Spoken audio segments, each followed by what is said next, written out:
And let me just present myself. My name is Mooli Talk. I'm a professor of psychology and drama therapy. I'm working in this field of trauma with communities, children, adults, and parents for about 40 years. And I've developed many, many methods and models and I would say protocols to handle what we call crisis, disasters, and emotional troubles. Дозвольте мені передусім представитися. Мене звати Мулі Лахад. Я є доктором психології і травматерапевтом, і уже десь 40 років займаюся травматерапією, працюю з громадами, сім'ями, дорослими, дітьми.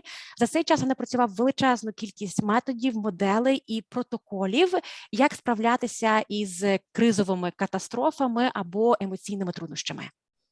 Some 40 years ago, I established a place in the north of Israel, which is called Kiryat Shmona. And this center is probably the oldest in the world that is dealing with the civilian aspect of trauma and resilience. Десь 40 років тому на півночі Ізраїлю я створив центр, який, напевно, є найстарішим центром у світі, який займається саме питаннями цивільної травми і цивільних криз. So let's start.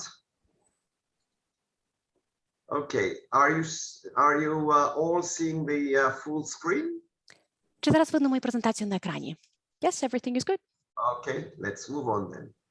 So the first thing I would like to address is the basic facts and what children need. I believe that we need to be very clear about it. In most children, most of the symptoms subside on their own. Evidence of natural recovery mechanisms is very evident. That means most people, like most, I would say most children, like most people, will recover. That is not to say they will not have suffering, they will not have fears and pain, but once things are settling, you will see a lot of them recovering on their own. Я почну із базових фактів і того, що потрібно дітям, тому що насправді це дуже важливо пам'ятати і це враховувати, що у більшості дітей більшість симптомів пройдуть самі по собі, тобто спрацюють і присутні механізми природного відновлення, і є докази цього. А це означає, що з часом ці симптоми поступово почнуть відходити. Це не означає, що більше не буде страждань, болю, чи страхів, чи побоювань, але відбудеться процес природного відновлення. Тобто рано чи пізно дитина сама впорається з цими симптомами. It is very sad to say there is no acute phase intervention, that means immediate intervention that we know today that can prevent PTSD or have been proven to reduce the rate of children who develop chronic disorder. That is very unfortunate. And I would like to add that some of us are really concerned that too much intervention in the first phase might, I would say, be harmful or will stop the normal course of recovery. Мушу також, на жаль, зазначити, що немає хорошого втручання або інтервенції в гострій фазі. І принаймні такі інтервенції, як показує література, не є ефективними і не сприяють попередженню ПТСР. І так само не зменшують відсотка дітей, які потім пізніше розвивають хронічний розлад. Навпаки, є докази того, що якщо одразу втрутитися і здійснити якісь інтервенції, то це інколи може призвести навіть до погіршення стану дитини і до сповільнення природного відновлення дитини. We actually lost our ability to be, I would say, patient to pain and sorrow. But we know that it is important for people to grieve. It's important for kids to cry. It's the way to call for attention and for attachment. На жаль, так сталося, що ми зараз дуже нетерпеливі до болю та суму, але потрібно пам'ятати, що дітям все-таки важливо оплакувати, дітям важливо плакати, тому що таким чином вони намагаються справитися з емоціями і таким чином також формується прив'язаність. So, for instance, if we very quickly medicalize their emotions or their symptoms and giving them all sorts of sedatives, we're basically stopping the natural course of coping with catastrophe, which is very important to most people.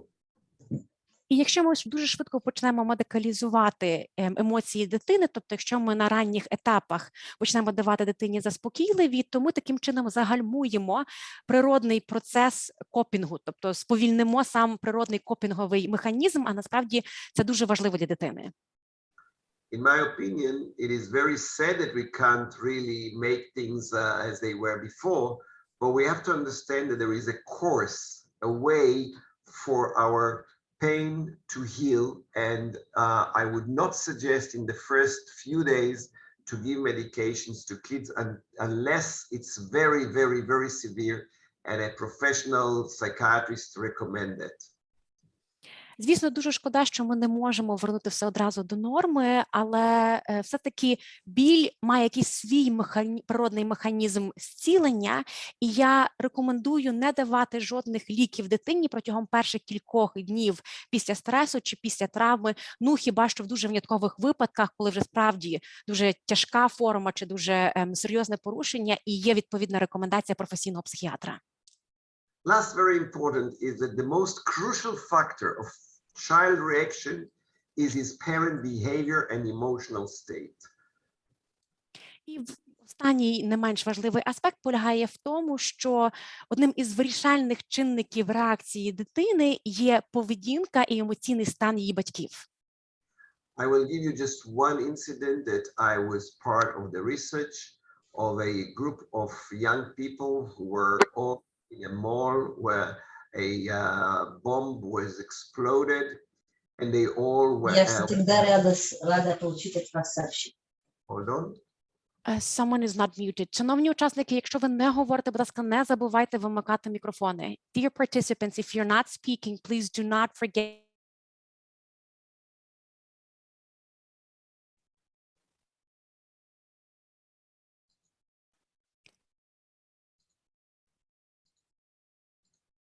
Okay, you have to unlock yourself because I just put everyone on mute. So just come back to us. I'm here. Everything is fine. You can continue. Okay, fine. So I was giving this example of an incident in a mall where there was a huge blast and all these youngsters were taken to the hospital. And when we interviewed them, what was the worst thing they have faced? They said, it was our parents' face when they came to take us from the hospital. On their face, we thought that they were thinking we are dead. So the parental feedback, the parental behavior is crucial to the way the kids are coping. Я хочу навести один приклад того, про що я говорю. Я брав участь в одному дослідженні, яке стосувалося групи дітей. Вони були у торговому центрі, коли відбувся вибух, і цих дітей забрали в лікарню. І коли ми їх опитували, то вони сказали, найгірше, що вони пережили за цей час, це вираз на обличчі їхніх батьків. Тому що коли батьки приїхали в лікарню, то у них на обличчі було написано, що нібито вони вже померли, ці діти. Я це все веду до того, що зворотній зв'язок або реакція батьків, поведінка батьків є справді вирішальним чинником у того, як буде реагувати на травматичну чи стресову подію сама дитина. So what do we know that does hamper or stop spontaneous recovery? Зараз я хочу поговорити про ті чинники, які перешкоджають або сповільнюють спонтанне відновлення. First of all, if the child was physically injured. Second, if the symptoms that were very, very severe, the emotional symptoms are starting very, very near to the incident. Перший чинник – це якщо дитина отримала фізичну травму. Другий чинник – це поява гострих емоційних симптом одразу після самого інциденту. And doesn't really, I would say, subside or some kind of, I would say, relatively normal or a behavior within, I would say, 2 days. These are what we call severe symptoms that are not really subsiding. І тут маю на увазі, що у дитини проявляються справді гострі або тяжкі якісь емоційні симптоми, і вони не проходять, скажімо, протягом 2 днів після інциденту. That the child was in close proximity and saw the horrible images of what had happened. Ще один чинник, якщо дитина перебувала дуже близько до місця події, тобто вона була безпосереднім свідком цих жахливих картинок та образів. When the child has seen someone they know, either adult or a child or someone from his environment that has been affected, either injured or died. Природне відновлення також сповільнюється тим фактом, що дитина була психологічно близька або зналася із людиною, яка або безпосередньо постраждала від цього інциденту, або навіть загинула. Це може бути інша доросла людина, це може бути інша дитина, тобто був близький психологічний контакт. It could also be something that happened later, that the child had heard that a good friend of him died or was injured. So this is the psychological proximity, that I feel close to the person who was affected. Тут мається на увазі навіть випадки, коли дитина трішки пізніше про це дізналася. Наприклад, дитина через деякий час дізналася про те, що близький друг чи подруга загинули. Тут йдеться якраз про психологічну близькість, тобто, що у дитини було психологічне відчуття, що вона була близька до цієї події через близьку людину. And of course that their parents were affected, but I will talk about it more in details later. Ну і ще один важливий чинник, який сповільнює відновлення, це якщо батьки самі постраждали, але про цей чинник я детальніше поговорю пізніше. Now, we are not really sure what are the factors that are working, because there are 2 ways to look at the situation, especially when we are talking about prolonged events such as war. There are models that says that what they call the cumulative effect. That means more exposure, you are more, I would say, resilient, or you're more robust. Можна по-різному дивитися на те, як ці чинники впливають на постраждалу особу, але є 2 основні моделі, які варто знати, особливо коли ми говоримо про затяжні події, скажімо, такі як війна. Перша модель або підхід – це так звана модель кумулятивного або сукупного ефекту, тобто чим довше триває експозиція, тим більш резилієнтною і стійкою є людина. We call it the resilience and accommodation model. І є ще модель, яку ми називаємо моделлю резилієнтності та пристосування. The other one says the more incidents, the more you're affected, the more you become traumatized. That means the trauma, the cumulative traumas are weakening your ability to withstand the situation. Тобто, з одного боку, є ось ця модель резилієнтності та пристосування, тобто, чим довша експозиція, тим більш резилієнтні та стійкі, а з іншого, це якраз модель кумулятивного або сукупного ефекту, тобто, чим більше подій, чим більше травми, тим послаблюється ваша здатність бути стійким до цієї травми.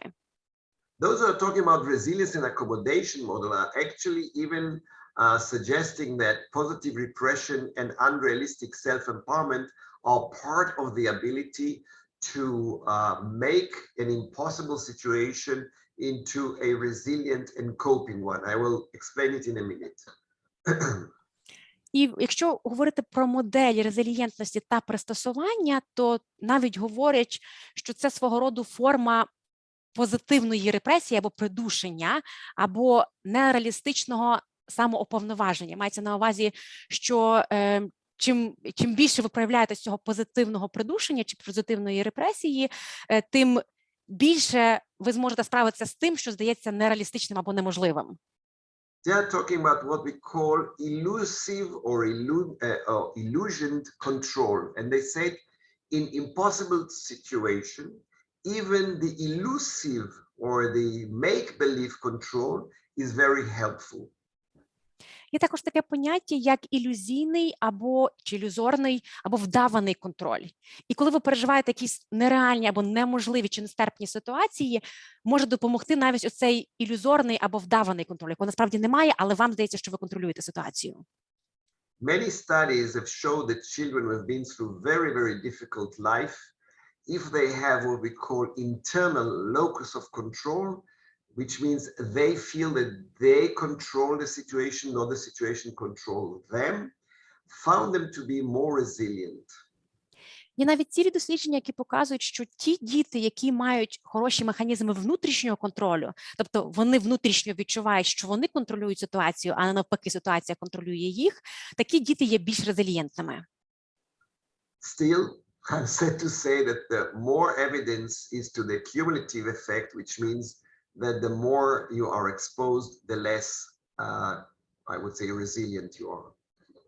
Але, на жаль, мушу зауважити, що все-таки є більше доказів того, що чим довше ви піддаєтеся впливу травматичної події, тим менш резилієнтними ви є, хоча є і протилежна модель. I'm not going to talk a lot about the next slide, but I just want to share with you that the studies and the research shows a very, very big, I would say, span of reactions from 15 to 80%. And they basically are saying kids may develop PTSD 15 to 18%, mostly depending on what they have been through and which psychological test they have been doing or they received. But altogether, most of the studies will agree that girls are 2 to 3 times more than boys affected by post-traumatic stress disorder. Я не буду детально обговорювати цей слайд, я хочу лише коротко описати певні дослідження, які проводяться, а ці дослідження показують, що відсоток охоплення ПТСР може бути дуже великим і діапазон досить широкий, від 15 до 80%. Все залежить від того, яку конкретну травму пережили діти і як їх тестували, тобто яким психологічним тестам їм піддавали. Але дослідження також показують, що дівчатка вдвічі або навіть втричі більш схильні до ПТСР, аніж хлопчики. It is very interesting because some researchers, and I'm amongst them, think that the evidence that girls and women are more, I would say, affected by post-trauma is somewhat contradicting the fact that in studies on resilience and on ability to continue and function, women are far better than men. So I would say this way, probably women are more open to report about their emotions, but that is not to say that they are not resilient. Тут я мушу зауважити, що багато дослідників, зокрема я, вважають, що ось такий результат дослідження, що дівчатка вдвічі або втричі більше піддаються посттравмі, аніж хлопчики, суперечить тому, що інші дослідження, наприклад, показують, що дівчата і жінки є більш резилієнтними і, як правило, краще функціонують навіть в умовах травми чи стресу. Але я думаю, що це більше пов'язано з тим фактом, що дівчата і жінки більш відкриті і більш схильні говорити про свою травму, про свої емоції, але це не означає, що вони є менш резилієнтними. Basically, it is a very known phenomenon nowadays that the level of post-traumatic symptoms does not contradict a very high level of resilience. I would say that in post-traumatic growth, usually you will find very high post-trauma symptoms and very high post-traumatic growth evidence. So probably they are not contradicting each other. Хочу також зазначити, що високий рівень посттравматичних симптомів не означає, що у вас немає посттравматичної резилієнтності або посттравматичного зростання. Навпаки, дослідження показують, що коли був високий рівень посттравматичних симптомів, то дуже часто потім є і високий рівень посттравматичного зростання. I would like to use for a moment the whiteboard and explain what have we found. We basically, if this is a normal kind of graph, we know that when something bad happens, some people or most people will start to feel symptoms of stress and maybe even post-trauma. But at the same time, it's very interesting that at the same time, very soon after, their coping mechanism will start to also get, I would say, activated. What may happen if in this point the symptoms may go down, then the resiliency is basically helpful.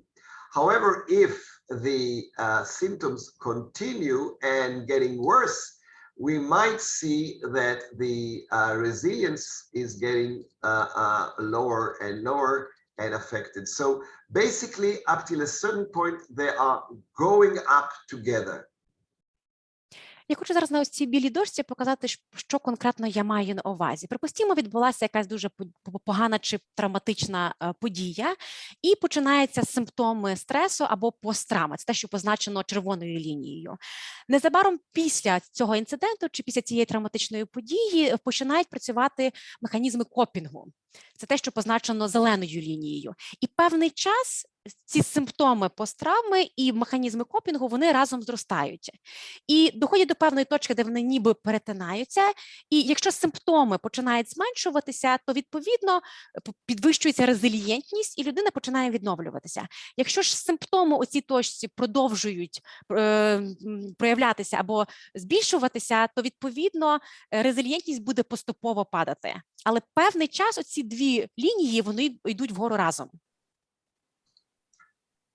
Okay, we can now go back to the slides. So, again, I'm not going to talk about all these slides because you will have it on your screen, but it's very interesting to know that at the end of the day, it's the story or it's the way an individual see and perceive the situation that is the main, I would say, factor of the level of symptoms they will have. Я не буду зараз детально описувати цей слайд, ви пізніше отримаєте цю презентацію, плюс ви зараз все бачите на слайді. Хочу лише зазначити, що вирішальним чинником у рівні симптомів також є сама історія людини, або точніше те, як людина сприймає те, що сталося. Important to note that social support is very important, opposite to social withdrawal and low social support. That is so important.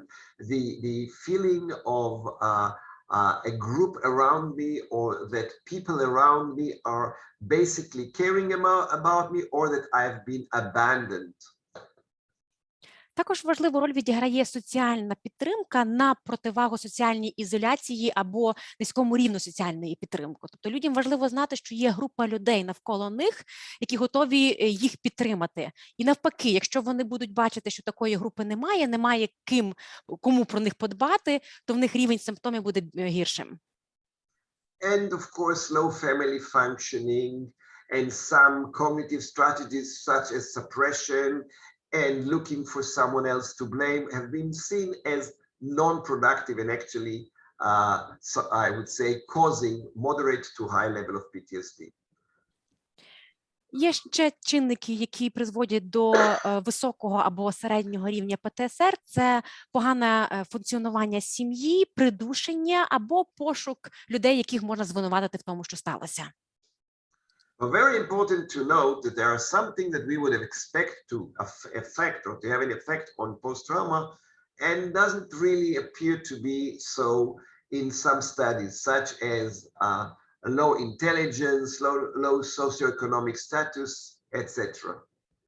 Є певні чинники, які, як би нам мало здаватися, повинні були впливати на рівень посттравматичних симптомів, а насправді не мають такого великого впливу. Це низький рівень інтелекту або низький соціоекономічний статус. So, let's talk about child's response to trauma, as it is often difficult to identify because how do we as professionals identify it? So I'll give you some points to consider.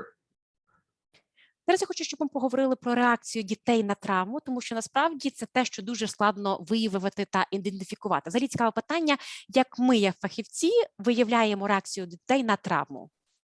So for children, young children, I would say the most evident thing that we know for many things, not from only from war, but from divorce too, and other incidents that somehow disrupt their well-being, is regressive behavior. And that is, I would say, the first sign that the child is going through some emotional trouble, although I would say it's a normal reaction to a very abnormal situation. Якщо говорити про дітей раннього віку, то серед тих чинників чи ознак, завдяки яким ми можемо побачити, що дитина переживає емоційні труднощі, є, наприклад, регресія у поведінці або регресивна поведінка. Це те, що ми спостерігаємо, наприклад, коли батьки дитини розлучаються, але це може стосуватися і інших травматичних подій. Але насправді це є нормальна реакція на ненормальну або патологічну ситуацію. And this is about young children I'm talking about now, okay? Where, of course, some of it may also be presented in older age, but I would say this is typical to, I would say, very young, early childhood up till the age of 6, 7, or 8.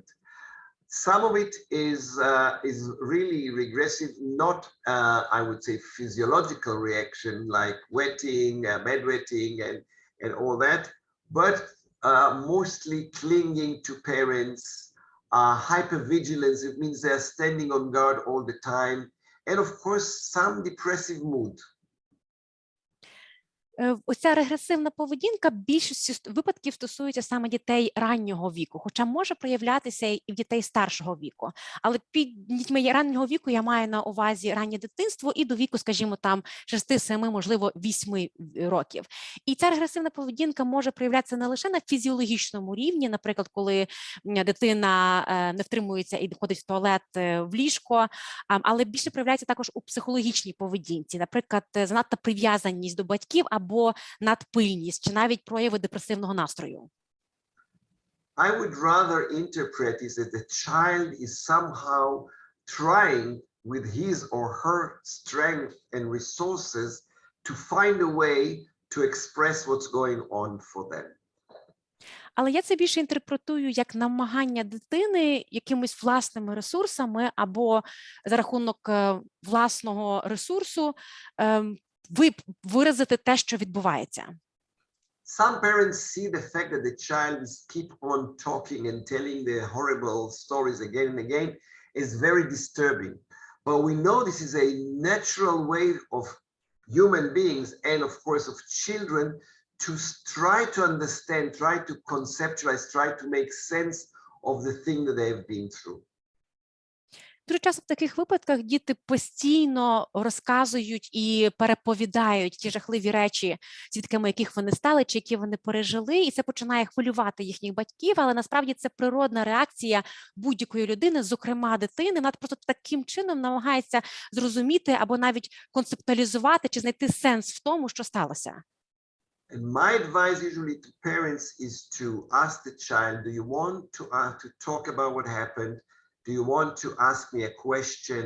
Because probably the child is doing that in order to get some attention from the adults around him. І моя порада батькам, щоб вони тоді навіть самі запитували у дитини, чи ти хочеш про це поговорити, чи ти хочеш мені щось розказати. Можливо, у тебе є якісь запитання на цю тему, тому що у більшості випадків таким чином дитина намагається привернути увагу батьків до себе. And of course, I always observe if this is prolonged and the child doesn't stop or doesn't do anything but retelling the story either verbally or through games and play, if it's not subsiding, I would consider it as a very important symptom to relate to as therapists. But otherwise, usually it will subside if we don't stop the child from being able to share and express. У більшості випадків, якщо ви дозволите дитині виговоритися і поділитися своїми емоціями та почуттями, цей симптом повинен сам по собі пройти. Якщо ж ви бачите, що дитина не перестає це робити, тобто вона постійно далі або вербально, або через ігри чи гру продовжує постійно переживати чи переповідати цю історію, то тоді вже варто звертатися до терапевта. Але в більшості випадків таке має пройти само по собі. If the child plays or reenacts it either in a kind of a simulation or in a sandbox or whilst drawing, after listening to it several times, I usually say, what would you have liked to be the end of the story? Or what would you like to add to the story to make yourself feeling more strong, resourceful, or otherwise? Якщо дитина продовжує переповідати цю історію через гру, в якихось симуляціях, у пісочниці або через малюнок, то інколи також допомагає запитати у дитини, а яким би ти хотів, щоб був кінець цієї історії? Чи яким би міг бути альтернативний кінець цієї історії? Як ти собі уявляєш продовження? And we play that, of course, we add it to the story. І тоді ми це спільно розігруємо, і ми ніби це додаємо до історії. Because at the end of the day, what the child remember and what people usually remember is a combination of reality and their imagination. And with the imagination, we can make things better. With the reality, probably we can't change it. В кінцевому результаті люди, зокрема діти, запам'ятовують те, що є поєднанням реальності та уяви. І якраз в уяві ми можемо щось покращити, ми можемо переграти ситуацію, тому що реальність, на жаль, ми змінити вже не можемо. And of course, we can find other fears, such as fear of strangers, fear of monsters, fear of darkness. And also kids may suffer from nightmares because of what they've been through. Серед реакцій дітей на травму можуть бути якісь нові або старі страхи, наприклад, страх перед незнайомцями, чи монстрами, чи якимись кошмарами. І дітям також можуть снитися нічні жахіття. In general, I wouldn't suggest that we will interpret child play or reenactment. I would rather us watching it and trying to see what is the theme, and instead of interpretation, ask questions. Is that what you want to know? Is that what you want to tell me? У таких випадках я не рекомендую проводити інтерпретації посттравматичної гри дитини чи намагань дитини відтворити ту ситуацію, яку вона пережила. Тобто я би більше просто спостерігав за грою чи поведінкою дитини, намагався визначити якісь ключові теми і ставив би дитині запитання. А що це означає? Що ти цим намагаєшся мені сказати? In order to feel some control and some braveness, children continuously play, I would say, war games, mostly boys, but also girls. And parents are sometimes very apprehensive about it or uneasy about it. And I would say again, just watch it and see, because play is the autotherapy of childhood. Children, by playing, help themselves to make sense of life. Дуже часто хлопчики, але в принципі і дівчатка, для того, щоб отримати це відчуття контролю, грають в війну. І це викликає якісь занепокоєння або побоювання у батьків. Але ще раз повторюю, будь ласка, не сприймайте гру дитини як щось ненормальне. Насправді, гра виконує функцію автотерапії чи самотерапії для дитини, і таким чином дитина намагається зрозуміти, а що сталося, якось концептуалізувати цю подію. Sometimes the child is taking the weapon, could be a plastic knife or a plastic gun, so that when they go to sleep, they will feel protected. Again, a very normal behavior. Дуже часто дитина навіть візьме в руку якусь зброю. Це може бути пластмасовий ніж або якась така там пластмасова рушниця чи пістолет. Вони навіть беруть цю зброю з собою в ліжко для того, щоб нібито себе захистити. Ще раз підкреслюю, це нормально. One very interesting, I would say, behavior of children is what we call signal formation.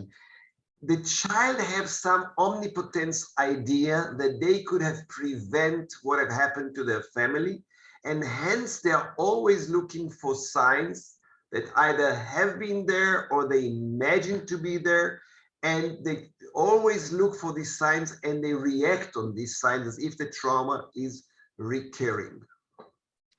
Є також таке поняття, яке ми називаємо формуванням сигналів. Суть полягає в тому, що дитина часто вважає, що вона всемогутня і вона може або могла би попередити якусь ситуацію чи травму, чи якусь жахливу подію, яка має статися із їхньою родиною, і тому, відповідно, дитина постійно шукає якісь сигнали, чи реальні, чи уявні, завдяки яким вона нібито може якось попередити чи проконтролювати цю ситуацію.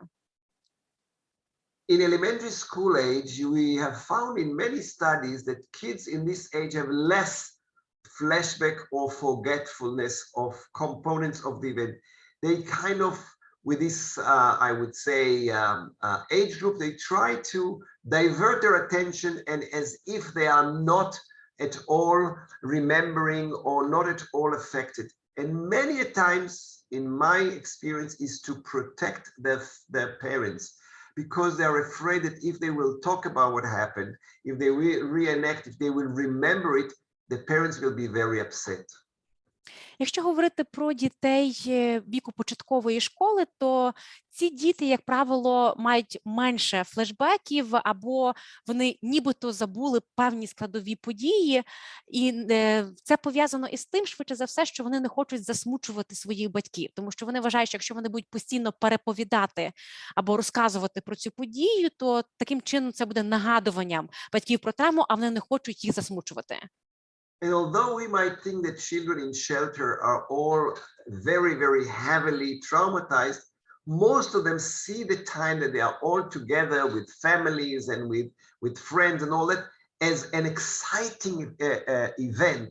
Yes, they are fearful, but at the same time, because they are all together and they can do things together, and they parents are giving them more freedom of behavior amongst them, somehow they have in many times good memories of this event. І якщо навіть ці діти, скажімо, перебувають в укритті або бомбосховищі, то з одного боку можна подумати, що для них це велика травма, але з іншого боку дослідження показують, що через те, що діти перебувають разом зі своєю сім'єю у близькому, рідному колі, вони мають більше свободи, як правило, від батьків. Вони, звичайно, що мають якісь свої страхи, але з іншого боку у них формується дуже багато позитивних і хороших спогадів про той час, який вони провели разом. Although we are talking up till now about younger children, when we talk about adolescents, it's very interesting to say that they are more affected than the younger siblings by the parents' response to the disaster. Дотепер ми більше говорили про дітей раннього або молодшого віку. Якщо ж говорити про підлітків, то цікавим є те, що вони більше піддаються впливу реакції своїх батьків на цю катастрофу, аніж їхні молодші братики та сестрички.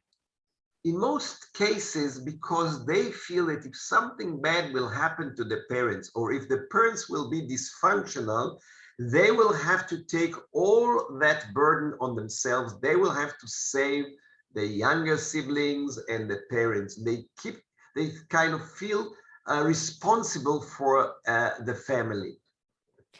І здебільшого це пов'язано з тим, що підлітки розуміють, що якщо, не дай Бог, що станеться, чи з їхніми батьками, чи, скажімо, батьки стануть нефункціональними з тієї чи іншої причини, то на них ляже тягар опіки, чи то над батьками, чи то над молодшими братиками і сестричками. Тобто вони відчувають ось цю відповідальність за свою сім'ю. They also listen to the adults' discussions. They understand what death is, what is injury, and what is economic crisis. So they take it very, very deeply, and they are, of course, in a stage of development that they can't really change things. But I would say that my basic recommendation for parents and other people who have adolescents around them, try to make them active, give them something to do, because passivity is just making their situation even more grave. Якщо ми говоримо про підлітків, то вони вже більше прислухаються до розмов своїх батьків, вони краще розуміють, що таке смерть, що таке травма чи поранення, що таке економічна криза, і, звичайно, що вони на це все реагують. Вони у своєму віці ще нічого не можуть змінити, і тому у мене порада для батьків, які працюють з підлітками чи мають підлітків, дайте їм якусь активність, тобто завантажте їх якоюсь роботою, тому що у таких випадків бездіяльність або пасивність буде погіршувати стан підлітка. Find anything, any little role, make them responsible for something, giving them the sense that they are capable. Дайте їм якусь роль, навіть найменшу роль, щоб в них була якась відповідальність, щоб вони відчували себе відповідальними, тому що тоді вони відчувають себе ресурсними і здатними на щось. Depression for many years was not considered a problem of children, but we do know that as a result of post-traumatic stress disorder, there is I would say, a very high level of depression amongst adults and children as well. Депресія. Протягом тривалого часу вважалося, що депресія не проявляється у дітей, але тепер ми знаємо, що в результаті ПТСР можна спостерігатися високі рівні депресії як у дорослих, так і у дітей. But the good news is that depression subsides within 2 years after the war ended. So again, like other symptoms, it may start or appear during the very, very difficult time, but over time it subsides. Але позитивним є те, що депресія, як правило, проходить протягом 2 років після закінчення війни. Тобто так само, як і з іншими симптомами, про які ми говорили, вона починає проявлятися під час самих травматичних подій, але потім з часом поступово проходить. And again, as you can see in the study, it was done following 9/11. 11% of the children suffered from PTSD, 8% from depression, 10% from general anxiety, and other problems that you can see here. So altogether, we see that symptoms, but they are not of that 100% of the children who have been exposed. І ви також бачите 4-й пункт на слайді – це результати дослідження після 11 вересня, терористичних нападів 11 вересня у Нью-Йорку. 11% дітей – це ПТСР, 8% депресія, 10% загальна тривога, але ми не говоримо про 100% дітей, у яких проявилися симптоми депресії чи інших розладів. We have other connected and unconnected symptoms that you can see here, but I would say all of them together are very much expected. So you can see on the one hand, the passive reaction of fear, anxiety, depression. On the other side, you will see the active reactions, anger, hostility, aggression. So you will see the variety. And I would say again, look at them and observe them before you start treating them, because perhaps it is the reaction to the event, but with support and with attention and with some follow-up, you might see that it subsides on its own. If not, and I would give you the magical number of between 4 to 6 weeks, if you don't see any reduction of these behaviors, by all means, there is a need to do a very focused intervention.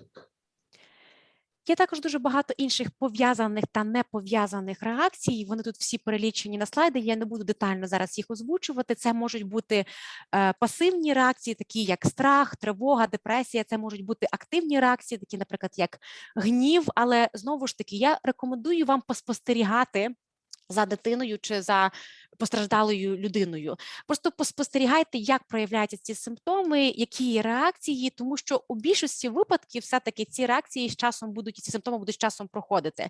Я можу дати вам таку магічну цифру 4-6 тижнів. Тобто, якщо за 4-6 тижнів ви не бачите пом'якшення ось цих реакцій та симптомів, то тоді вже можна проводити детальніше дослідження і проводити більш фокусовану терапію. Amongst refugee kids, we found a lot of feelings of alienation, fear of the stigma, low self-esteem, and most of all, lack of trust in others, mostly in adults.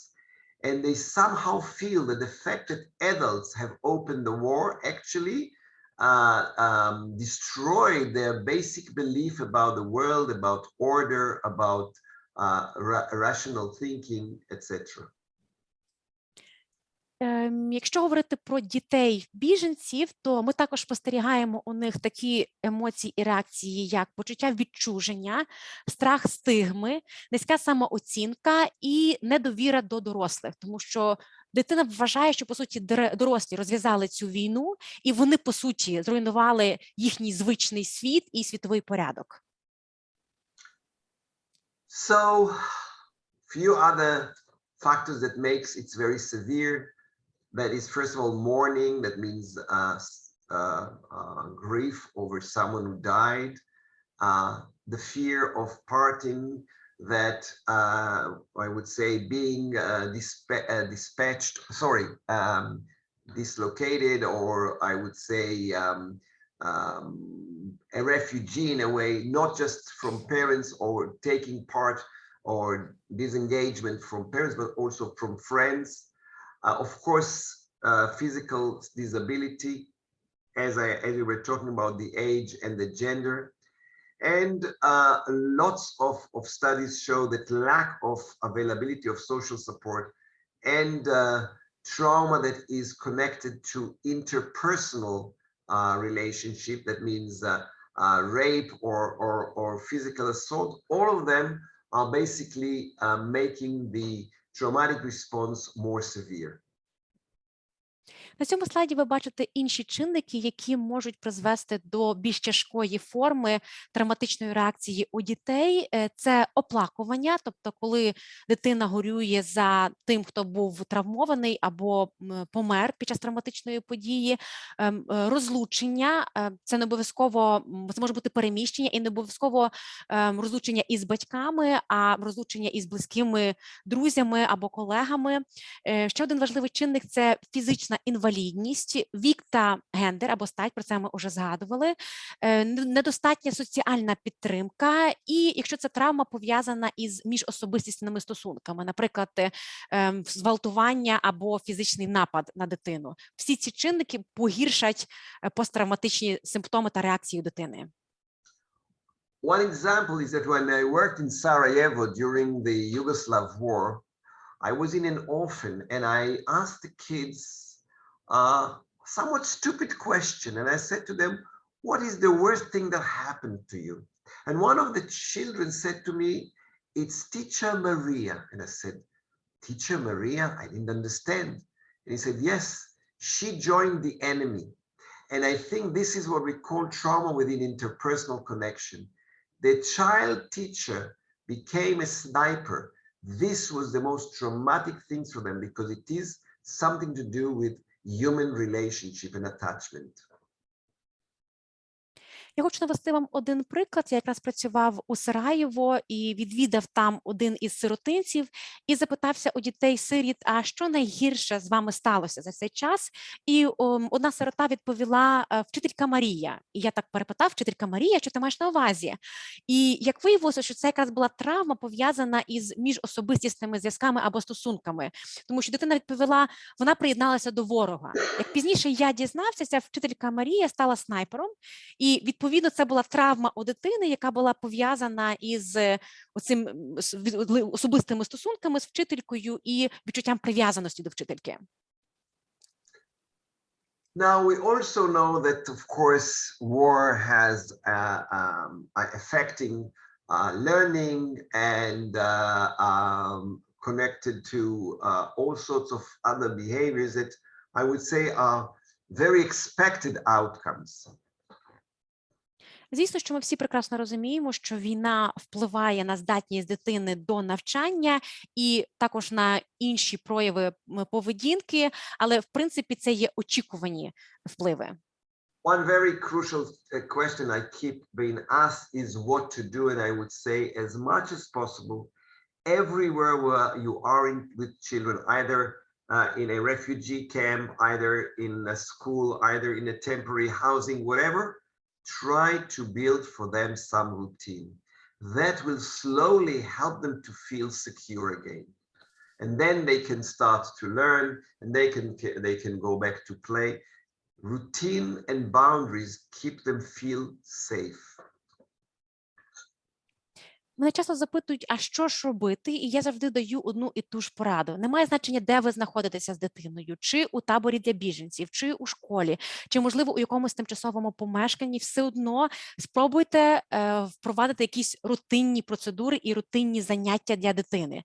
Тому що якщо буде якась рутина у дитини, то, відповідно, вона знову зможе вчитися, вона знову зможе повернутися до звичайної гри. Рутина і межі – це те, що дуже допомагає дитині. Okay, I will move on and I will only talk about something that is again more evident with adolescents. One thing is avoidance. I would say that this is probably for all human beings, being children or adults. After being exposed to trauma, people avoid avoidance behavior. They're trying to avoid anything or everything that might remind them of the trouble. Зараз я хочу поговорити про стратегії копінгу і буду, зокрема, говорити про них з акцентом на підлітках. Перша поширена стратегія – це уникання. Насправді це стосується і дорослих, і підлітків. Це звична реакція на травму. І дуже часто після травми і дорослі люди, і підлітки намагаються уникати будь-чого, що їм нагадує про травму. Now, what is the outcome for adolescents? That's what I wanted to focus on. Is that with adolescents, they found a very interesting correlation between avoidance and risk-taking behaviors such as alcohol and drunkenness, non-safe sex, truancy, involvement in violent fights, and actually going again and again to very, very dangerous areas.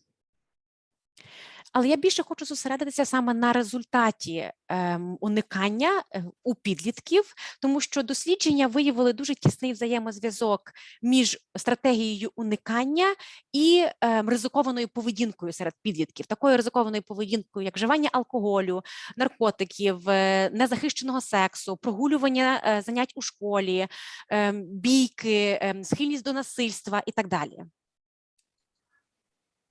I'm going to move from that subject to what happens to therapists when they work with trauma. Is that okay with you, or you're tired by now? Зараз я хочу перейти від цієї теми до того, що відбувається з терапевтами, коли вони працюють з травмою. Чи немає заперечень, чи вже все-таки втомилися? Продовжуємо? Все добре? Okay? Так. Yes, everything is fine. And I can see a lot of people nodding, which means that yes, we can continue. So we call it shared traumatic reality, because what we see is that when something such as this event happens, and all of you are knowing something about the war, either from the television or you are in the vicinity itself, you cannot say to yourself, it's something far away, because the stories and the images are bringing it, and we are living in what we call shared traumatic reality. That means the situation in which helpers and those who need the help are exposed to the same communal crisis. Я хочу пояснити таке поняття, як спільна травматична реальність, тому що насправді це та реальність, в якій ви зараз перебуваєте. Ви можете бути навіть, можливо, і далеко від місця бойових дій, але при цьому ви все одно постійно читаєте новини, ви постійно бачите якісь картинки, це відбувається у вашій країні, або, можливо, ви зараз перебуваєте на тій території, де безпосередньо йде війна, і ви є безпосередньо свідками усіх тих жахіть та звірств, але і ви живете у цій спільній травматичній реальності, мається на увазі, що і той, хто допомагає, і той, кому потрібна допомога, переживають схожу реальність. І вони, по суті, є свідками, або вони піддаються впливу ось цієї спільної кризи. Okay, so what do we know? What are the things that we have learned? We have learned that the fact that helpers are also absorbing this very, very, I would say, strong emotion and sad stories and horrific stories really affecting us. We do know that nowadays it's not that we have failed, it's part of being sensitive. Що ми тепер знаємо про ось цю спільну травматичну реальність? Дослідження показують, що люди, які допомагають, тобто, наприклад, терапевти, якщо вони також поглинають всі ці історії, якщо вони також переживають всі ці події, то, звичайно, що це має дуже сильний вплив на них самих. Але тепер ми знаємо, що це не через те, що вони невдахи, чи що вони не справляються, а через те, що вони просто дуже чутливі до того, що вони бачать чи чують. And what happens is that the very fact that we are talking to people who are really in the midst of horrific and horrible and troublesome time is really affecting us, and we kind of take it in. Ми тепер також знаємо, що лише через те, що ми як терапевти спілкуємося з людьми, які знаходяться у вирі подій, які зараз безпосередньо переживають якісь жахіття, дуже сильно на нас впливає, і ми це все ніби вбираємо і пропускаємо через себе. There are three ways to look at it, and I basically are more fond of the compassion fatigue, but let's talk about it. Compassion fatigue is the cost of caring for others or their emotional pain resulting from the desire to relieve the suffering of others. Є три підходи до цього, як ми можемо на це дивитися, і мені найбільше подобається перший, але ми зараз поговоримо про всі три. Перше – це втома від співпереживання. Це, по суті, та ціна, яку ви платите за те, що ви переживаєте емоційний біль інших, через те, що ви хочете полегшити їхні страждання. Burnout could be developed over time if compassion fatigue isn't taken care of, which means the person is very, very emotionally involved and he or she doesn't get any support from peers or from supervisors. And it gets into what we call emotional exhaustion, sometimes depersonalization and lack of personal fulfillment at work as a result of continuous exposure to occupational stressors. Другий підхід – це вигорання. І вигорання якраз відбувається тоді, якщо вчасно не вирішити проблему втоми від співпереживання. Тобто це коли терапевт чи людина постійно емоційно заангажована, і при цьому вона не отримує підтримку від своїх колег чи від супервізорів. І тоді людина починає потерпати від емоційного виснаження, деперсоналізації або недостатньої самореалізації на роботі. І це все відбувається в результаті постійної експозиції до професійних чинників стресу. Is the feeling that I am going to work, but I don't really want to be there. I am cynical about what's happening. I'm fed up with it, but I keep doing the job because I can't do other things. Це, по суті, таке відчуття, коли ви насправді вже не хочете виконувати свою роботу, ви не хочете йти на роботу, ви дуже цинічно ставитеся до того, що ви чуєте чи що ви робите, але ви не можете нічого з цим зробити, і тому ви продовжуєте працювати, хоча насправді ви вже вигоріли.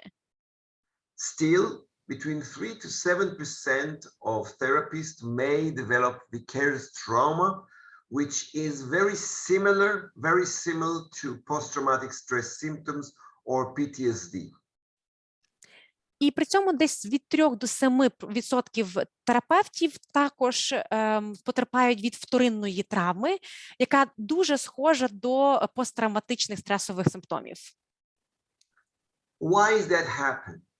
Because in the shared traumatic experience, we would like to create islands of certainty for our clients, somewhere safe, but we ourselves are not in certainty. We are not altogether feel safe. Чому це відбувається? Тому що коли ми разом переживаємо травматичний досвід, ми, звичайно, що хочемо для наших клієнтів створити острівці визначеності і певності. Але оскільки ми самі перебуваємо у дуже невизначеній і непевній ситуації, ми цього не можемо зробити. We would like to create an objective and subjective sense of security, to give them some sense of security. But insecurity, physical and mental threat is around both the client and sometimes even around the helpers. Ми також, як терапевти, хочемо створити для клієнтів і об'єктивне, і суб'єктивне відчуття безпеки, але насправді ми перебуваємо всі у такому в середовищі небезпеки та невизначеності. Тобто ми постійно піддаємося як фізичним, так і ментальним загрозам. І самі клієнти, і дуже часто ті, хто їм допомагає. We would like to help them to rehabilitate or to come back to the continuities, especially the functional continuity and the role continuity, which I'll talk about what they are in a minute. But all the continuity, everything that they knew about the world has been shattered. And it's very difficult to somehow build new stability. І як терапевти ми також хочемо допомогти їм реабілітуватися, ми хочемо повернути їм тяглість у житті, тяглість як функціональну, так і з точки зору їхньої ролі, але насправді це неможливо, тому що тяглість їхнього життя перервана, і відповідно ми не можемо повернути їх до стабільності і звичності їхнього життя. We would like to reduce their initial symptoms, but some of the symptoms that I just said about helpers are also happening to us. So it's very difficult to support someone when you feel very similar to them. Ми також хочемо пом'якшити їхні початкові симптоми, але нам дуже складно це зробити, тому що дуже часто ми, як терапевти, переживаємо ті самі симптоми, що і наші клієнти. Відповідно, нам складно зменшити ці симптоми у клієнтів. We would have liked to organize a traumatic narrative, which means to build a story that they can live with. But unfortunately, there is no story yet to kind of tell them or for them to tell themselves in order to feel that what had happened has ended. Ми також хочемо впорядкувати для клієнтів травматичний наратив або оповідь. Тобто ми хочемо створити таку історію, з якою клієнт зможе жити. Але проблема в тому, що ми не можемо ніяк поки що впорядкувати цей травматичний наратив, тому що ця історія ще не закінчилася. Тобто, що вона не має якоїсь визначеності і, відповідно, самої історії як такої ще немає. We want very much to connect them to primary support system and encourage them to go back to routine. However, many of them are completely disconnected from their primary support, from their friends, their peers, their family members. And it's very difficult to do something when all that is not there. And we don't know when will they come back to routine. Ми також хочемо допомогти їм знайти необхідну первинну підтримку, направити їх у відповідні служби, де вони зможуть отримати допомогу, чи привнести якусь рутину і впорядкованість у їхнє життя. Але ми не можемо цього зробити, тому що наші клієнти від'єднані або відірвані від цих систем підтримки. Дуже часто вони навіть не мають зв'язку зі своїми сім'ями, рідними, друзями, тому ми не можемо їх повернути до якоїсь звичної для них рутини. So basically, we see why we feel so bad or so without enough tools. But let's go further, and you will see that the story is not only negative. Тепер я думаю, що ви бачите, чому ми не можемо часто допомогти, або чому ми відчуваємо себе безпомічними, тому що у нас немає усіх необхідних нам інструментів. Ну, але зараз я продовжу цю розповідь, бо побачите, що не все так погано. So how can we take care of ourselves? I would say this is something we have to decide to do, because we might feel that we cannot stop being with the clients. We work hours on end. We will not take a break. We will think about it day and night. All of that is normal for us helpers. But without it, without taking care of ourselves, how can we help others? So basically, I will go to basic psychological studies and rules to see if they can be of help to you. Тут дуже важливо дати відповідь на запитання, як ми можемо подбати про себе. Звісно, що як терапевти ми інколи собі кажемо, та ні, я не можу перестати працювати зі своїми клієнтами. Я повинен допомогти якомога більшій кількості людей. Ми будемо готові працювати день і ніч, бо ми будемо постійно день і ніч думати про наших клієнтів. Але якщо ми не зупинимося і не подбаємо про себе, то як ми зможемо продовжувати допомагати іншим? І тому зараз я поділюся з вами певними психологічними дослідженнями та правилами самоопіки, самотурботи, які, я сподіваюся, будуть для вас корисними. Very important to note that there is an old method that Meichenbaum already in 1985 was talking about, and that's the learned resourcefulness. Тут важливо зауважити, що є така давня концепція, яка була запроваджена ще Майкенбаумом у 1985 році, так звана набута ресурсність. And he actually pointed to three things. First, monitoring of negative thoughts. That means we have to be aware of the negative thoughts that are coming to our mind, and soon I'll say to you, what do I suggest? And it's not only the thoughts, it's images, feelings, and behaviors. Once we, I would say, identify them, soon I'll tell you what we can do. Second, he says, we have to adopt problem-solving skills and be able to give very sound advice and not just yes, but think about practical things that we can tell others to do. And again, I will tell in a minute or so. And emotional regulation skills and self-control, which I'll talk about in a minute.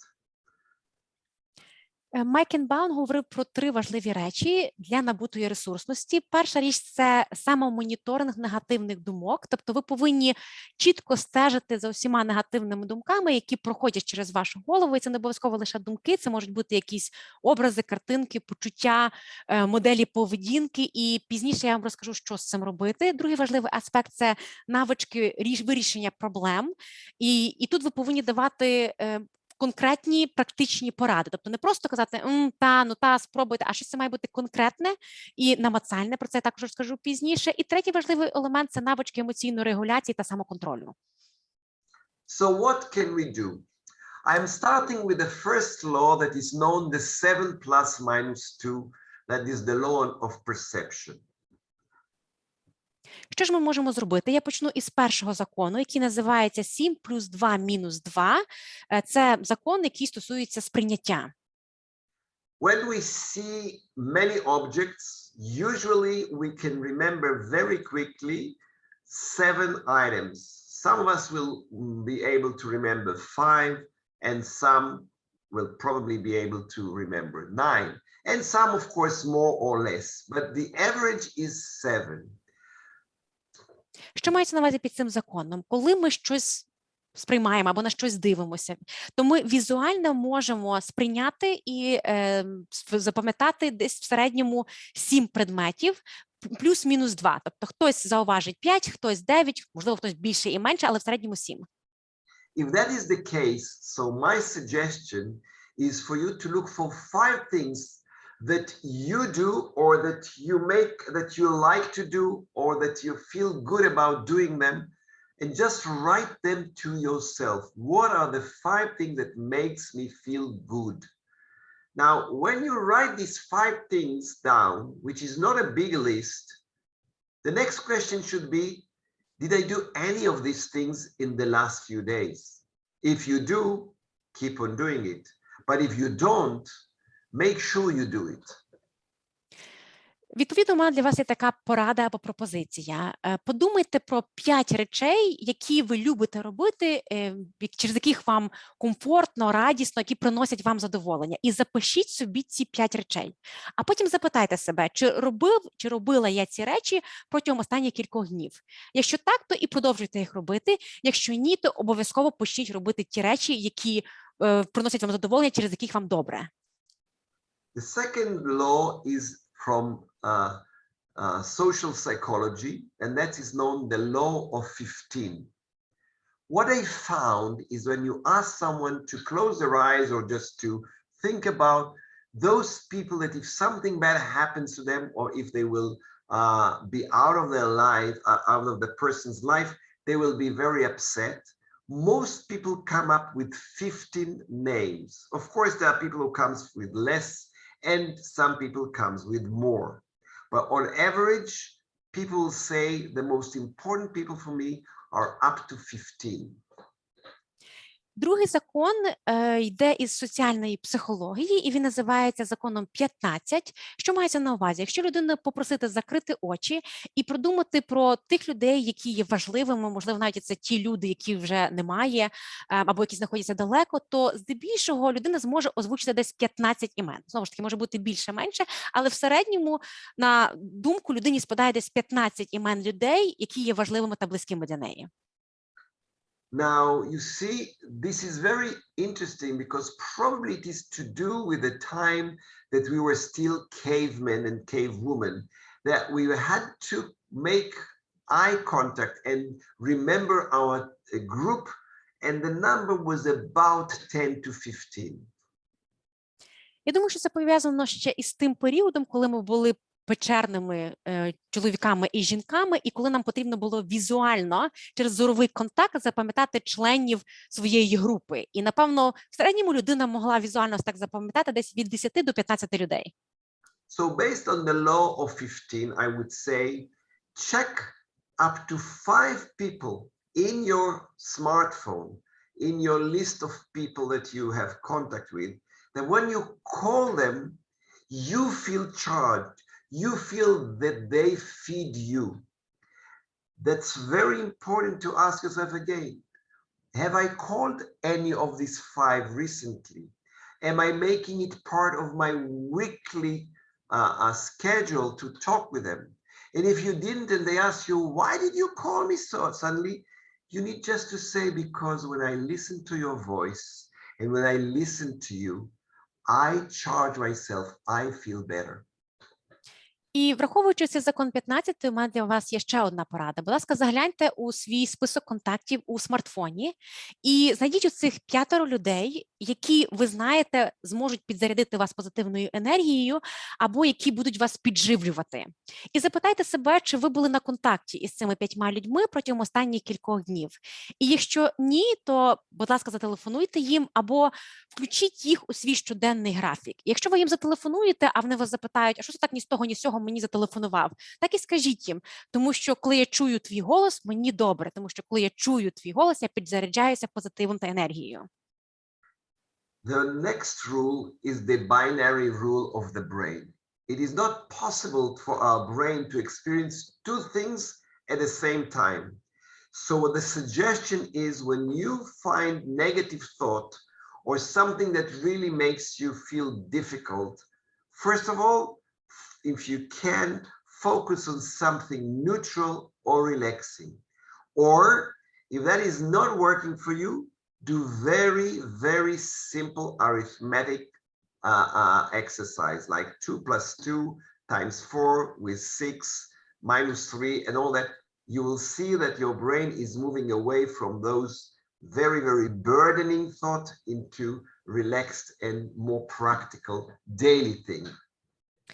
Наступний закон стосується нашого мозку і називається бінарне правило мозку. Цей закон полягає в тому, що мозок не може одночасно зосереджуватися на 2 речах. Відповідно, якщо ви відчуваєте, що вас переповнюють якісь негативні думки або вам дуже тяжко на душі, спробуйте зосередитися на чомусь нейтральному або розслабляючому.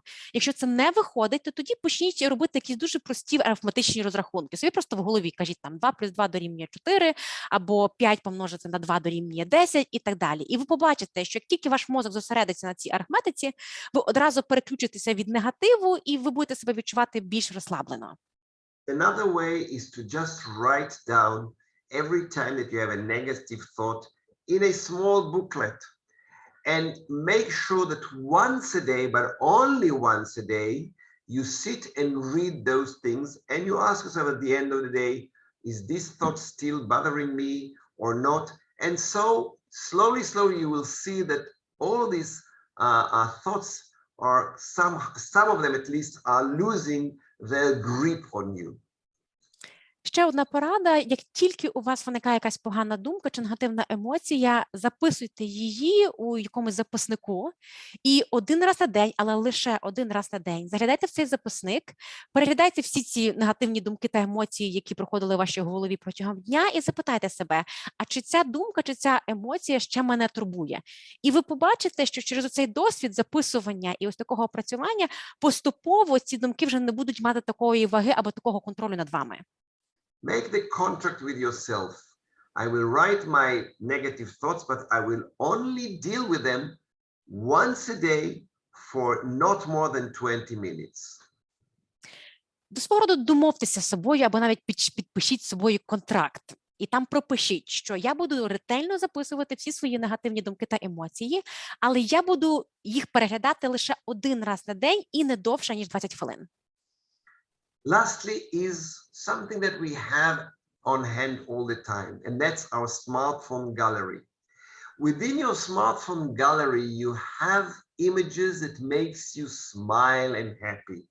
Again, create a folder and put at least 5 or 6 or 8 images, pictures, photos that you know that are very, very important and making you smile and happy. Be sure not to put very sad ones there. And again, once the negative thoughts starts, open your smartphone, open that file and just watch those images. This will affect your brain very, very quickly. Ну і остання, але не менш важлива порада, яка є дуже простою. У всіх на смартфонах є фотогалерея. Відкрийте, будь ласка, цю фотогалерею і скопіюйте собі в окрему папочку 5, 6, скажімо, 8 світлин, зображень, картинок, фотографій, через які вам на душі добре. Тобто, які завжди викликають усмішку на вашому обличчі, але обов'язково впевніться в тому, що там не буде фотографій чи світлин, які будуть вас засмучувати. І кожного разу, коли вам погано або коли ви переживаєте якісь негативні емоції, відкривайте ось ці світлини фотографії, переглядайте їх, і ви побачите, що вам одразу стане краще. Because our eye is the strongest sense in human beings, the eye, the visual sight. Чому? Тому що око, тобто зір, це найсильніший орган чуття, і він завжди найпотужніше працює в людини. Can we really have any effect on our happy chemicals? We know that we have 4 happy chemicals, so to speak, in our brain: the dopamine, the serotonin, the oxytocin, and the endorphin. But can we activate them?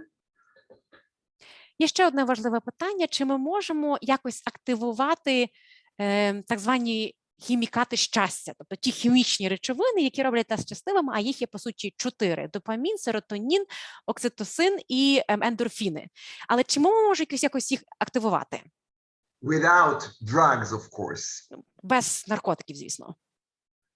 So yes, we know that physical activity does help our endorphin. And it's important to note that it is also working on our serotonin. Some of us think that we have to do a lot of exercise, a lot of action, but what research showed us is that endorphin release is associated with sustained exercise. It means you can do only 20 minutes of moderate exercise every day. That will be enough. Дослідження показують, що фізична активність справді активує ендорфіни і навіть серотонін, але насправді деякі люди просто чомусь вважають, що потрібно займатися дуже інтенсивною фізичною активністю чи дуже тривалою фізичною активністю для того, щоб включилися ці хімічні речовини щастя. Насправді все навпаки, дослідження показують, що головне, щоб ця фізична активність була сталою протягом певного часу. Навіть якщо це буде 20 хвилин, цього буде достатньо. So even if you're doing sessions on the Zoom or on the telephone, make sure that every few hours you just walk up and you do something physically for between 10 to 20 minutes. Тому навіть якщо ви працюєте вдома, ви постійно перед комп'ютером, чи у вас безкінечні Zoom-зустрічі, слідкуйте за тим, щоб кілька разів протягом дня, навіть кожної години, просто вставати і регулярно робити якісь невеличкі фізичні вправи. Це може бути щось просто якась руханка, скажімо, там 10-20 хвилин. Laughter and humor are also very, very important to help us release endorphins. So if you just can sometimes watch a funny movie or be with friends who tell jokes, make sure you do that and don't feel that by that you are actually betraying those that are in trouble sometimes. Сміх і гумор – це також ті речі, які сприяють вивільненню ендорфінів, тому впевніться в тому, що ви час від часу переглядаєте якусь кінокомедію або ви просто проводите час із друзями, які є хорошими жартунами. І не відчувайте себе якимись зрадниками, що от ви зрадники через те, що ви дивитеся кінокомедію, чи ви жартуєте, тоді як іншим людям погано і вони переживають труднощі. Now, music is very known to affect our brain very, very easily, either when you take a relaxing music or when you have a very invigorating, energetic music. It depends on what sort of feeling you want to elicit. Ми також знаємо, що музика має потужний вплив на наш мозок і на наше самопочуття, і не має значення, чи ви будете слухати розслабляючу музику, чи якусь енергетичну, таку жваву музику. Все залежить від того, який ефект ви хочете отримати. One recent study showed that if you are listening to music, either songs or melodies or whatever, that you liked as an adolescent, and you need to find few of them and listen to them on a daily basis, you will see that your serotonin is much more higher and that your dopamine is also increasing. It's very interesting that the music have a very sound and very subtle effect on our brain. Дослідження також показують, що якщо ви знайдете якісь пісні чи мелодії, які ви слухали у підлітковому віці, і ви будете їх слухати, то це також посприяє вивільненню серотоніну і допаміну. Ну, в принципі, дуже цікаво, наскільки інколи нюансово і наскільки такими прихованими, не завжди чітко вираженими шляхами на нас впливає музика. Interesting studies also suggest that meditation is very, very important for dopamine and endorphin release. And nowadays, when you open YouTube or any other platform, there are many, many music that are basically geared to make your brain go to very, very gentle and relaxing waves. Дослідження також показують, що медитація сприяє підвищенню рівнів допаміну та ендорфінів. І зараз, якщо ви відкриєте YouTube, то там можна знайти дуже багато музики, яка вводить вас у такий розслаблений і умиротворений стан. If you ask yourself, why do we like pets? It's because by caressing them, by touching their fur, we increase a very, very important hormone that is called the oxytocin, the hormone of love, the hormone of care, the hormone of feeling comfortable. Якщо ви себе запитаєте, чому ми так любимо домашніх улюбленців, то відповідь у тому, що коли ми гладимо їх, коли ми торкаємося до їхньої шерсті, то це збільшує рівень дуже важливого гормону окситоцину, який є, по суті, гормоном любові, турботи і комфорту. And the last thing I want to talk about is, can we really have a map when we approach a person who is in trouble? Can we have a map? A map. Can we create a map? Can we have a map to understand how and where to help people? What's the best way? That will be the last part of our session. І на завершення нашої роботи хочу поговорити про те, чи ми можемо створити якусь карту того, щоб зрозуміти, як ми можемо допомогти людині. I'm going to share with you the way that we have looked into the concept that is called continuity. Я хочу поділитися з вами нашим поглядом на поняття, яке ми називаємо тяглістю або безперервністю. Now you see, we believe, and we're not the only one, that the idea of continuity is basically the thing that helps us, human beings, to actually work through and maintain our stability in general, because we know we are the only animal on this planet that we know that one day we will not be. Дослідження показують, що концепція тяглості або неперервності є дуже важливою для людини, тому що вона нам дає відчуття того, що ми можемо створити якусь стабільність. Тому що насправді ми єдина тварина на цій планеті, яка знає, що рано чи пізно нам прийде кінець, що рано чи пізно нас не буде. So the concept of continuity is that we make believe based on our hopes and about facts that yesterday predicts tomorrow. This is very important for us because we're such a fragile and I would say very, very, fragile is the right word, fragile being on this planet. І ця концепція тяглості або неперервності також полягає в тому, що на основі наших сподівань та фактів ми вважаємо, що вчорашній день є прогнозом завтрашнього дня.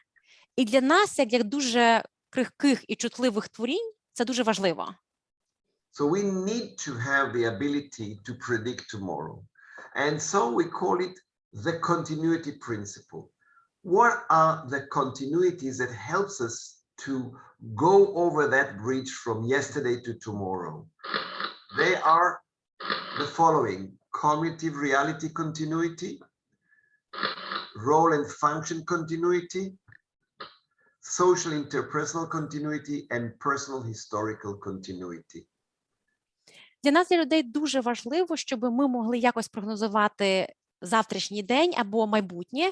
І зараз я хочу поговорити про ці елементи неперервності, завдяки яким ми будуємо цей місток між вчорашнім і завтрашнім днем.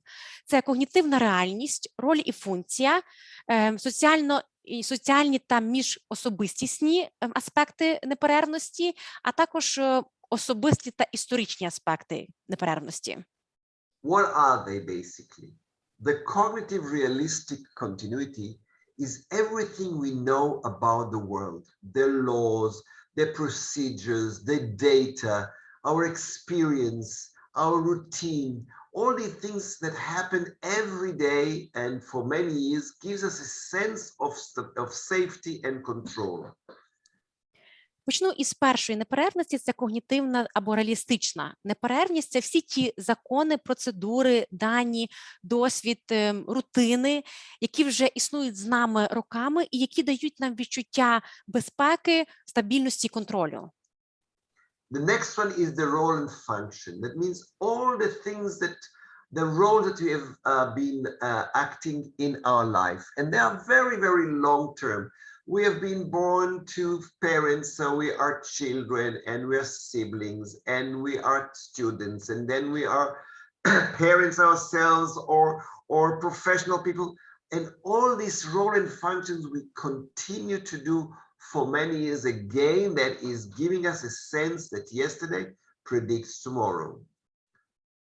Ще один важливий аспект неперервності, завдяки якому ми знаємо, що вчорашній день прогнозує завтрашній день, це неперервність пов'язання із ролями та функціями. Тобто це ті різні ролі або функції, які ми відіграємо протягом свого життя.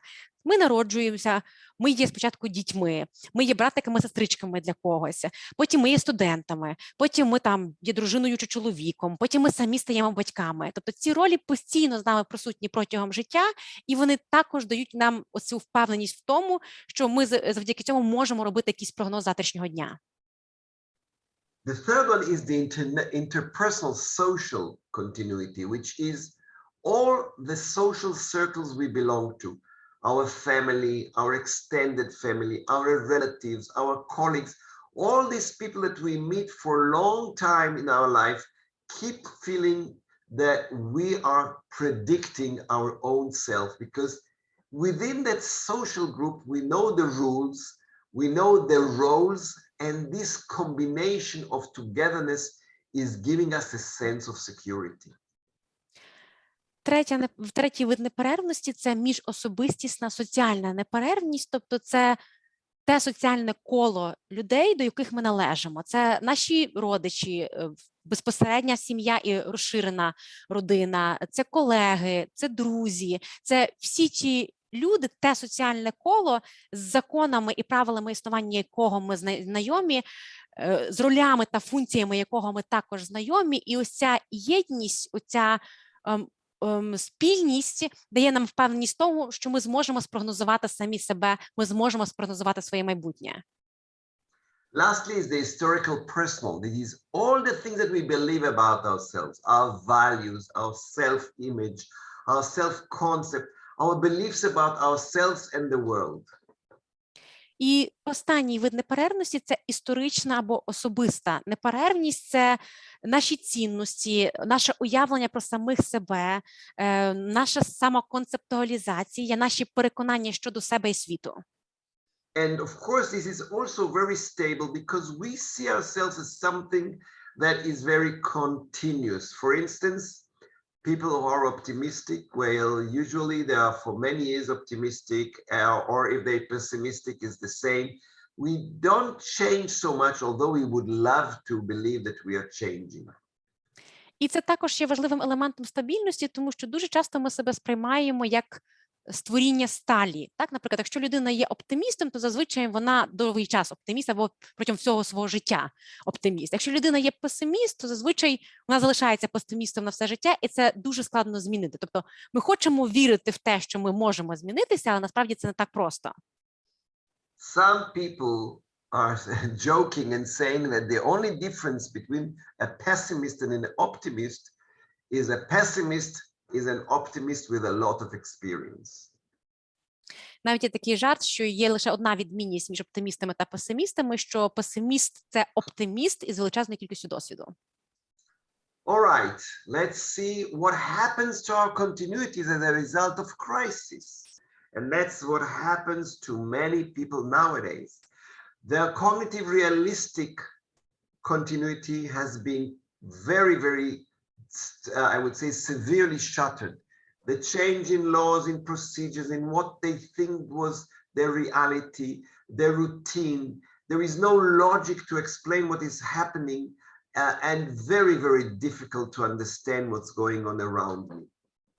А зараз ми поговоримо про те, що відбувається з цими різними категоріями неперервності в результаті кризи. Почнемо із когнітивної та реалістичної неперервності. Ми бачимо, що під час кризи змінюються закони і процедури, що наш попередній досвід уже не працює, повністю порушені наші рутинні процедури. Ми не можемо логічно пояснити те, що відбувається, і нам взагалі дуже складно зрозуміти те, що відбувається навколо. The role are changing, the roles that I took before me. I never thought about myself as a refugee, as an injured person, as a bereaved person. What about my family? They are not together, and the roles are also affected. Who is taking care of whom, etc. Також під час кризи є повністю порушення тих ролей та функцій, до яких ми звикли. Тобто людина, наприклад, ніколи не думала, що вона буде у ролі біженця, чи у ролі пораненого, чи у ролі людини, яка буде оплакувати когось. Тобто повністю міняються ролі та функції в самій сім'ї, і вже не зрозуміло, хто повинен дбати про кого. My interpersonal social continuity is also affected. I'm in a distant place. I'm not with I would say with people I know. I'm afraid of others suddenly. I am feeling that I need to be remote from people. There is no personal space because suddenly I'm not in the group that I usually am with. Порушена також міжособистісна та соціальна неперервність, тому що ви можете бути десь далеко від звичного соціального кола, ви можете бути серед незнайомих людей, ви боїтеся інших людей, вам хочеться ізолюватися, відсторонитися, у вас забрали ваш особистий простір, тому що ви вже не є частиною того соціального кола, до якого ви звикли. And lastly, of course, people are saying that they don't know themselves. Suddenly, all these emotions, all these physical reactions, they don't know themselves as fearful, as people who can't sleep at night, as people who are having eating disturbances, and they keep asking themselves, where is God? What's going on? What do I believe in now? Ще одна проблема полягає в тому, що люди вже ніби себе не знають, тобто вони не розуміють всі ці емоції та почуття, які їх охоплюють, вони себе не можуть ідентифікувати з людиною, яка раптом чомусь починає всього боятися, яка переживає гнів чи депресію, чи яка має проблеми з харчуванням чи порушення сну, і людина себе постійно запитує, а де Бог, ким взагалі я зараз є, в що мені взагалі зараз вірити? And so you see these bridges of continuity that helped us on a daily basis to feel safe, suddenly they are all disrupted. І як ви бачите, усі ці містки, які дають нам відчуття стабільності та безпеки, під час кризи повністю руйнуються. And when we start talking with a person, either on the telephone or on Zoom or face to face, we need to ask ourselves, are there any continuities that are still functioning, or are all the continuities being destroyed or disrupted? І коли ми спілкуємося з людиною, чи то особисто, чи по Zoom в рамках нашої терапії, ми повинні запитати себе, а чи у цієї людини порушені всі ці містки, всі ці види неперервності? Чи, можливо, все-таки є щось, що залишилося недоторканим?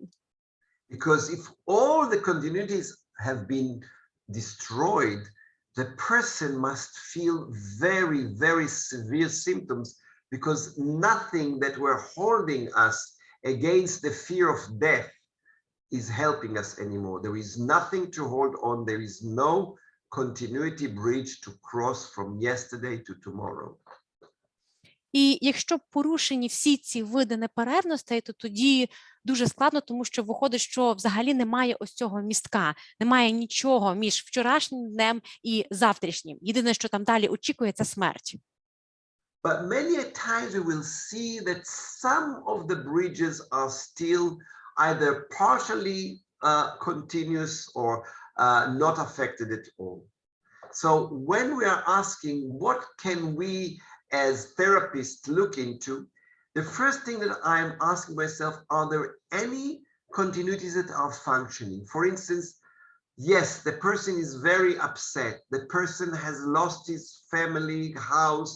He doesn't have his job and role, but he can make some little plans and he's keeping some kind of routine. That means to me, his cognitive continuity is somewhat functioning. So the first thing I'm looking for, which are partially or fully functioning. Then I look for the disrupted continuities. Only then. У більшості випадків ми побачимо, що все-таки певні містки або частково збережені, або взагалі залишилися недоторканими. Тому, коли ви працюєте із клієнтами, які пережили кризу, ви як терапевт передусім повинні почати із тих містків, із тих видів неперервності, які залишилися або частково, або повністю недоторканими. Наприклад, там ви бачите, що клієнт втратив помешкання, чи втратив якусь близьку людину, в нього більше немає роботи, він справді дуже засмучений, але при цьому ви бачите, що він все одно продовжує планувати і якась рутина в нього все-таки в житті залишилася. То це означає, що когнітивна або реалістична неперервність залишилася непошкодженою. І ви завжди починаєте із таких містків. І лише після цього ви вже починаєте визначати, а які містки, які неперервності у цієї людини повністю зруйновані. Now, our heart will usually go to the dysfunctioning or non-functioning continuities. Let me give you an example. The person is very depressed and very upset and grieving, and we want to intervene there. But if we go to the disrupted or the unfunctioning continuity, it means that we will not be able to do anything but to stay with that person. Я прекрасно розумію, що ми, як терапевти, завжди фокусуємося на нефункціональності, тобто на тих елементах неперервності або на тих містках, які повністю зруйновані. Наприклад, ми бачимо, що людина в депресії, їй дуже погано, і ми хочемо одразу допомогти. Тобто ми хочемо сфокусуватися саме на тому, що було зруйновано. Але повірте мені, якщо ми будемо це робити, то ми абсолютно ніяк не зможемо допомогти людині. Ми просто застрягнемо з цією людиною, але при цьому ніяк допомогти їм не зможемо. So basically, although instinctively we want to go to the most disrupted continuity, my suggestion is to try and connect with those that are either functioning and strengthen them or partially functioning. And I'll give you an example. І хоча у нас є ось ця природна схильність почати із того, що не функціонує у людині, я все-таки вам настирливо рекомендую визначити ось ці види неперервності, ось ці містки, які або повністю функціонують, або принаймні частково функціонують. Якщо ви бачите, що вони частково функціонують, ви можете їх підсилити. І зараз я наведу приклади того, про що я говорю. For instance, I see a parent with children. They are not really functioning. They are very, very apathetic or very passive. but the person is able to describe to me what's going on. So I know that his cognitive continuity is at least partially functioning. Припустімо, я працюю із батьком чи мамою, із дітьми, і ця людина повністю сповнена апатії, вона нічого не хоче робити, вона засмучена, але при цьому може мені описати, що відбувається. Відповідно, я вже знаю, що когнітивна неперервність у цієї людини або частково, або повністю функціональна. So I'll start by asking him simple questions that he can answer and slowly build with him a very small plan of how can he rearrange things for his kids. For instance, a small plan for what they will do in the next half an hour. And through that, I encourage the person to use his cognitive continuity and resume his role continuity.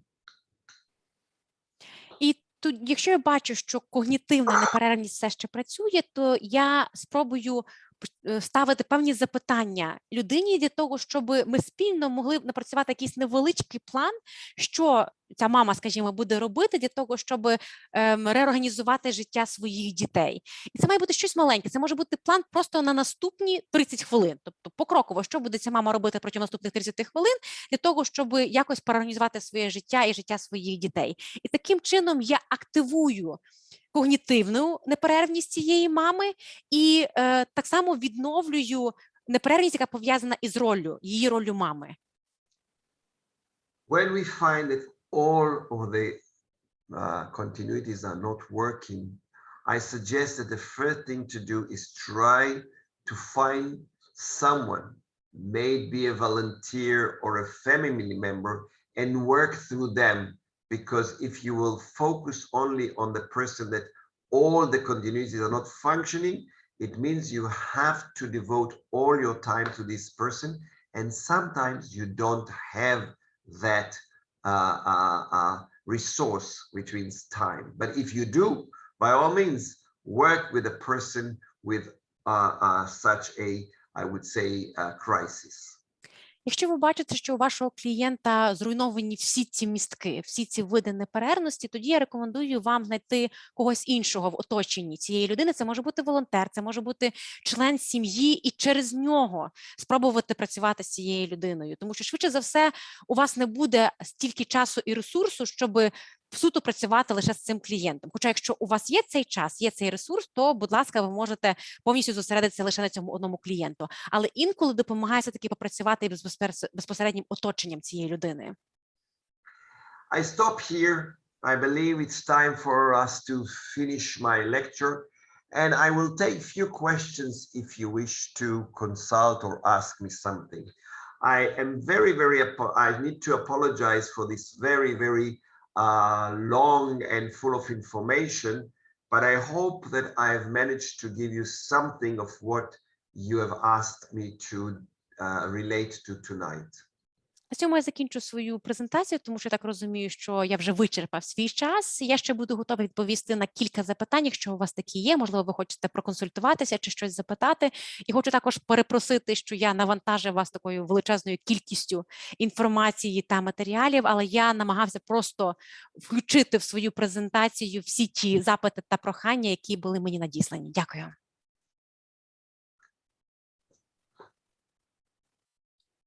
Questions or just to sing a good night song?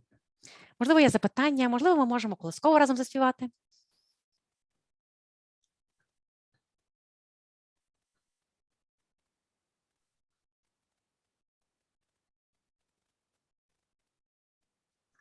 Okay, no questions, so I'll finish off with a short story. Якщо немає запитань, тоді я закінчу нашу роботу невеличкою історією. That means a good night story. You know, we need to have a story before we go to sleep or to work. I don't know what you're going to do tonight. Це така історія на ніч. Ви знаєте, що завжди потрібна якась історія, щоб гарно спалося, ну або, можливо, гарно працювалося. Я не знаю, які у вас там плани на ніч. So this is a Hasidic story. I don't know if you know much about the Hasidic movement, but they were very, very special in their way of worshiping God with music, dance, and happiness. Це хасидська історія. Я взагалі не знаю, чи ви багато знаєте про хасидів, але хасиди мають особливий підхід до поклоніння Богу з використанням музики, танців і емоцій. The person who created this movement is called the Baal Shem Tov, the one with good name. І людина, яка започаткувала рух хасидів, на івриті називалася той, хто має хороше ім'я, якщо дослівно перекласти. He was a very, very, I would say, special person. He was very spiritual. He used to do some miracles, and the people really believed in his very special spiritual resources or strength or abilities. Цей чоловік був справді особливим та унікальним, він був дуже духовним, він робив дива, і люди справді вірили в те, що він володів якоюсь особливою силою, особливими ресурсами та здібностями. So the story goes like this. There were lots of troubles in the village, and the villagers were very, very upset. So they came to this big man, the Rabbi Baal Shem Tov, and they said, you need to do something. We can't take it anymore.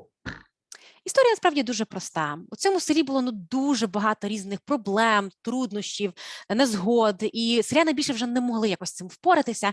І ось вони прийшли до цього великого чоловіка, до цього раввина, і вони сказали, зробіть щось, ми вже більше не можемо це терпіти. So being a very special person, he said, I'll do something. He went out of the village into the forest. He lit a fire. He made a prayer. And believe it or not, when he came back, things were much, much better. І цей чоловік сказав, добре, я спробую. І він вийшов за село, пішов до лісу, запалив вогнище, промовив якусь там молитву. І, можливо, ви це не повірите, але коли він повернувся в село, ситуація була вже набагато кращою. Now, you see, when he died, he didn't take all the troubles with him.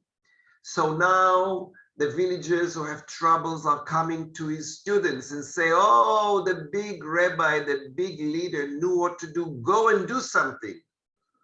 Але, звісно, цей раввин, коли він помер, він не зміг з собою в могилу забрати всі ці труднощі і незгоди села. І, відповідно, коли тепер у селян виникають якісь проблеми, вони приходять до учнів цього раввина і кажуть, то от ваш вчитель знав, що робити, тепер ви підіть і зробіть щось. They didn't know exactly where is the forest. So they went out of the village, they light the fire and make a prayer, and believe it or not, when they came back, things were much, much better. Але проблема була в тому, що ці учні достеменно не знали, де ж знаходиться той ліс, куди ходив їхній вчитель. Тому вони просто вийшли за село, десь в якомусь іншому місці запалили це вогнище, промовили молитву, і повірите ви чи ні, коли вони повернулися в село, ситуація вже була набагато краща. Okay, but as you know, they also died at one point, and troubles continued. And again, the villagers are very upset and very sad and very angry because troubles are everywhere. And now they are going to the students of the students. And they say, you remember, there was a way to do things. Go and do that. Але, звісно, що і ці учні рано чи пізно відійшли в засвіти, і вони не забрали з собою на той світ всі ці проблеми і труднощі. І от у селян знову незгоди, знову їм погано, вони переповнені гнівом, тепер вони приходять до учнів цього раввина і кажуть, от колись був якийсь спосіб вирішити всі ці проблеми, йдіть і зробіть щось. They didn't know where is the forest. They didn't even know how to light the fire. But they knew the prayer, so they went out of the village, they made the prayer, and believe it or not, when they came back, things were better. Але проблема була в тому, що ці учнів поняття не мали зеленого, де той ліс, не знали навіть вже, як запалювати вогнище, але от молитву пам'ятали. І от вони вийшли за село, промовили ту молитву, І коли вони повернулися, повірите ви чи ні, ситуація була вже набагато краща. And as for me, I don't know where is the forest. I don't know how to light the fire. I don't know the story or the prayer, what to pray. But I know the story. And the story really helps me. Ну, якщо говорити про мене, я також зеленого поняття не маю, де той ліс, не знаю навіть, як запалювати вогнище, не знаю слів тієї молитви, що там промовляти, але я знаю історію, і я знаю те, що історія справді допомагає. Thank you very much and have a good night. Дякую вам всім за увагу і добраніч. Дуже дякуємо вам. Олі, дякуємо вам. Mooli, just one thing, there are a lot of thank yous in the chat and a lot of it's been valuable, it's been useful and things like that. Thank you. And I will send through Esther the recording of this session. І вам буде наданий запис цього вебінару через Естер. Я так розумію, що він буде поширений, кому це цікаво. Good night and thank you. Так, всім Дякую. на добраніч, дякую ще раз і до зустрічей. Good night. Night.